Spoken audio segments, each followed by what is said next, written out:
মুসুরির ডাল আর গরুর মাংস একসাথে সেদ্ধ করে আজ আমি কাবাব তৈরি করব। আর এই পদ্ধতিতে কাবাব তৈরি করে আপনারা অনেক দিন পর্যন্ত ফ্রোজেন করে রেখে খেতে পারবেন। আর কাবাবটা খেতেও কিন্তু ভীষণ মজার হয়। তো কাবাব তৈরি করার জন্য আমি এখানে 1 কাপ পরিমাণ মুসুরির ডাল ভালো করে ধুয়ে একটি পাত্রে উঠিয়ে দিলাম। সেই সাথে আমি সলিড গরুর মাংস নিয়েছি আর মাংসটাকে একদম পাতলা করে কেটে দিয়েছি। এখানে কিছুটা পরিমাণ দিয়ে দিচ্ছি পেঁয়াজ কুচি, আস্ত কাঁচামরিচ দিয়ে দিচ্ছি, এর মধ্যে আদা বাটা, রসুন বাটা দিয়ে দিচ্ছি, ভাজা জিরার গুঁড়া, লাল মরিচের গুঁড়া, হলুদের গুঁড়া, গরম মশলার গুঁড়া, স্বাদ মতো লবণ। তো সবকটা উপকরণকে হাত দিয়ে খুব ভালো করে মিশিয়ে নিচ্ছি। আমি এখানে মুসুরির ডাল দিয়েছি, আপনারা এখানে ছোলা বুটের ডাল দিয়েও কিন্তু এই কাবাবগুলো তৈরি করে নিতে পারবেন। তো ভালো করে মেখে নিয়ে এখানে আমি পানি দিয়ে দিচ্ছি।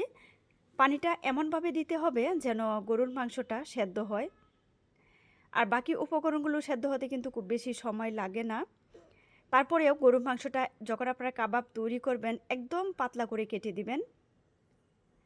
তো সবকটা উপকরণ সেদ্ধ হয়ে গিয়েছে। তো এখন আমি এটাকে হাত দিয়ে ম্যাশ করে নিতে পারবেন বা পাটায় বেটে অথবা ব্লেন্ড করেও এটাকে নেওয়া যাবে। তো এখানে আমি 3-4 পিস পাউরুটি একটি ব্লেন্ডারে জগে দিয়ে দিচ্ছি, এটাকে আমি গুঁড়ো করে নেব। তো পাউরুটিটা নামিয়ে আমি ওই ব্লেন্ডারের জগেই গরুর মাংস আর ডালটাকে দিয়ে দিচ্ছি, ব্লেন্ড করে নেব। সেই সাথে কিছুটা পরিমাণ পেঁয়াজ বেরেস্তা দিয়ে দিচ্ছি, সুন্দর একটা ঘ্রাণ আসবে। এই তো আমি ব্লেন্ড করে নিয়েছি। এখন এর মধ্যে পাউরুটিটা যে গুঁড়ো করে রেখেছিলাম সেটাও দিয়ে দিচ্ছি, তার মধ্যে একটা ডিম ভেঙে দিয়ে দিলাম। এখন ভালো করে মিশিয়ে নিতে হবে।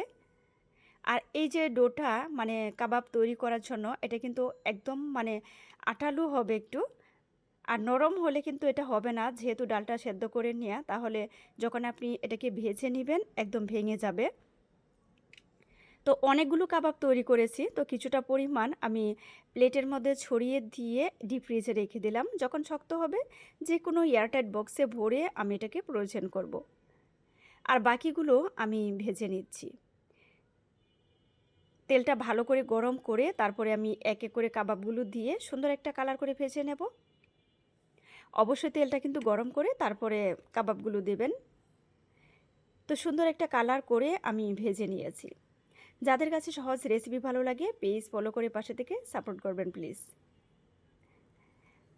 তো রেসিপি কেমন লাগলো অবশ্যই কমেন্টের মাধ্যমে জানিয়ে দিবেন, আর ফ্রেন্ডস অ্যান্ড ফ্যামিলির সাথে শেয়ার করতে ভুলবেন না।